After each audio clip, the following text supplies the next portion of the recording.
Dubai کے king شیخ محمد بن رشید ال مختوم کی خصوصی فرمائش پر برج العرب کی کنسٹرکشن کا کام چل رہا تھا۔ یہ بلڈنگ دبئی کے رولر کے لیے بہت ہی زیادہ امپورٹنٹ تھی، کیونکہ اسی بلڈنگ نے دنیا بھر میں دبئی کا امپریشن بنانا تھا اور دبئی کا فیوچر بھی اسی بلڈنگ پر ڈیپینڈ کر رہا تھا۔ 1053 فیٹ اونچا دنیا کا سب سے اونچا ہوٹل بنانے کے لیے شیخ محمد بن رشید نے دبئی کے سارے خزانے بھی کھول دیے تھے۔ ان کو پیسوں کی پرواہ نہیں تھی، لیکن جو چیز ان کو چاہیے تھی اس کو ہر قیمت پر کمپلیٹ کرنا بہت ہی زیادہ ضروری تھا۔ مسئلہ یہ نہیں تھا کہ دنیا کا سب سے اونچا ہوٹل بنانا ہے، بلکہ مسئلہ تھا کہ یہ اونچا ترین ہوٹل پانی پر بنانا تھا۔ جی ہاں، کنسٹرکشن ٹیم نے دن رات ایک کر کے دبئی کے ساحل سے 1300 فیٹ کے فاصلے پر پتھروں کی مدد سے پانی پہ ایک آئلینڈ تو بنا لیا، لیکن جب وہاں کنسٹرکشن کا کام ہونے ہی والا تھا تو ایک ایسا واقعہ ہوا جس نے ان کی نیندیں ہی اڑا دی۔ ایک طاقتور سمندری طوفان آیا جس کی انٹینسٹی اتنی زیادہ تھی کہ اس نے آئلینڈ کے پتھروں کو بھی ہلا دیا تھا۔ یہاں طوفانی لہروں نے آئلینڈ کو نقصان پہنچایا تو دوسری طرف دبئی کے شاہی محل میں بھی خوف کی لہر دوڑ گئی۔ سب کو یہی لگنے لگا کہ جن طوفانی لہروں نے صرف آئلینڈ کو ہی اتنا نقصان پہنچایا ہے، وہ بعد میں برج العرب کو کیسے چھوڑیں گی۔ آرٹیفیشل آئلینڈ پر دنیا کا سب سے اونچا ہوٹل بننے کا خواب اب ڈوبتا دکھائی دے رہا تھا۔ ہر طرف مایوسی پھیل چکی تھی اور کنسٹرکشن کا کام ہالٹ پہ جا چکا تھا، لیکن تبھی ایک انجینئر نے ایک ایسا سولوشن پیش کیا جس سے چاہے طوفانی لہریں ہوں یا پھر ہریکین، آئلینڈ فولاد بن کر کھڑا رہے گا۔ زیم ٹی وی کی ویڈیوز میں ایک بار پھر سے خوش آمدید۔ ناظرین، دبئی کے ساحل پر فخر سے کھڑی یہ بلڈنگ جس کو ہم برج العرب کے نام سے جانتے ہیں، یہ building dream palace of Dubai کے نام سے بھی پہچانی جاتی ہے۔ فرانس کے ایفل ٹاور سے بھی اونچا 321 میٹر لمبا یہ دنیا کا سب سے اونچا ہوٹل ہے، جس پر $1 بلین یعنی 7,500 کروڑ روپیوں کا خرچہ ہوا تھا۔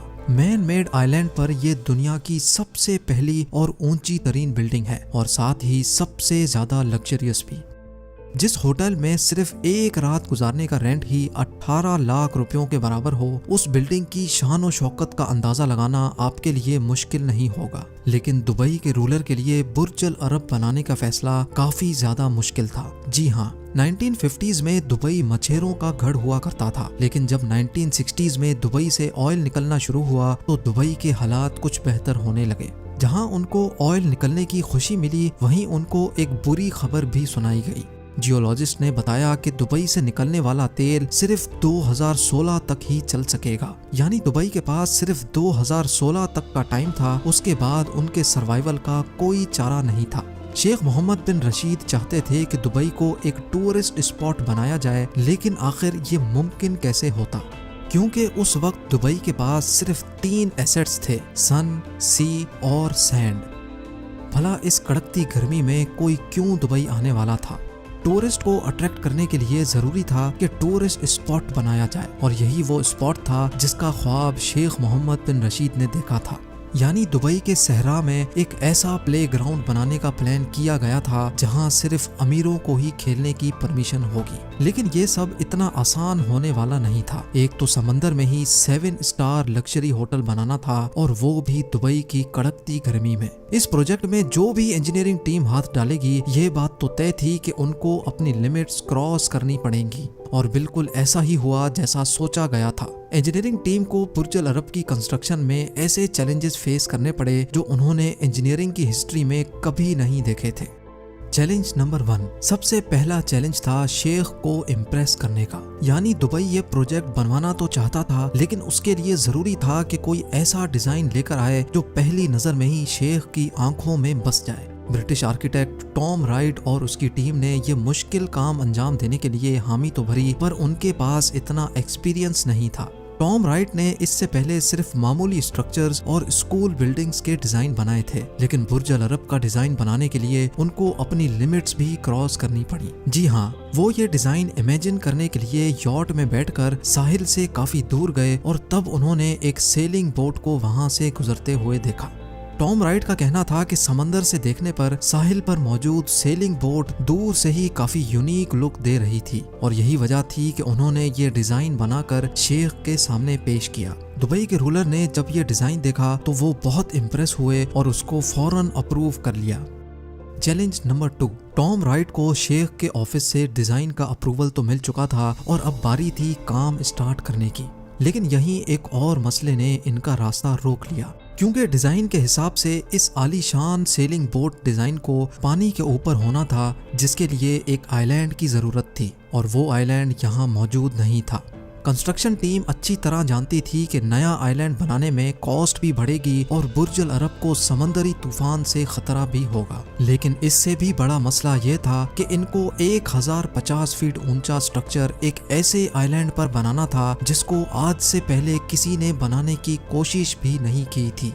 1995 की स्टार्टिंग में आइलैंड बनाने का काम स्टार्ट कर दिया गया। प्रोजेक्ट आर्किटेक्ट साइमन क्रिस्प इस प्रोजेक्ट को लीड कर रहे थे और इन्होंने साहिल समंदर से 1300 फीट दूर पानी के नीचे पत्थर डलवाना शुरू कर दिए। 5 महीनों की अनथक मेहनत के बाद इस आइलैंड की शक्ल सामने आने लगी। इस आइलैंड को अपने ऊपर 2 लाख टन वजन बर्दाश्त करना था, जो तकरीबन 50,000 एशियन एलिफेंट्स के वजन के बराबर बनता है।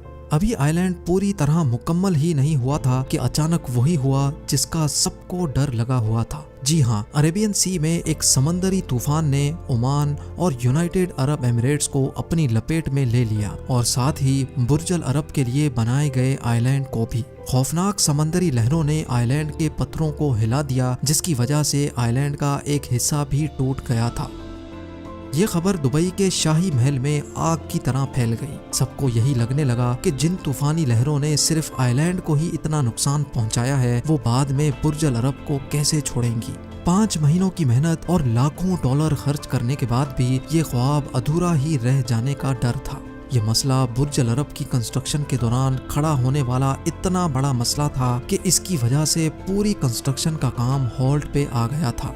लेकिन चंद महीनों के बाद आइलैंड इंजीनियर माइक मैक्नोलस ने एक आइडिया दिया। माइक का मानना था कि समंदर की लहरों को किसी भी सूरत रोक नहीं सकते, लेकिन उनका जोर हम जरूर कम कर सकते हैं। माइक ने ऐसे हॉलो कंक्रीट स्लैब्स तैयार किए जो आइलैंड की दीवारों पर लगाए जाएंगे। जैसे ही लहरों का पानी इन हॉलो स्लैब्स में घुसेगा तो वो आइलैंड के पत्थरों से टकराने के बजाय हॉलो स्लैब में ही गोल घूम जाएगा। माइक ने आइलैंड के एक 3D मॉडल पर हॉलो कंक्रीट स्लैब्स लगाए और आर्टिफिशियल लहरों से उनको टेस्ट भी करके दिखाया।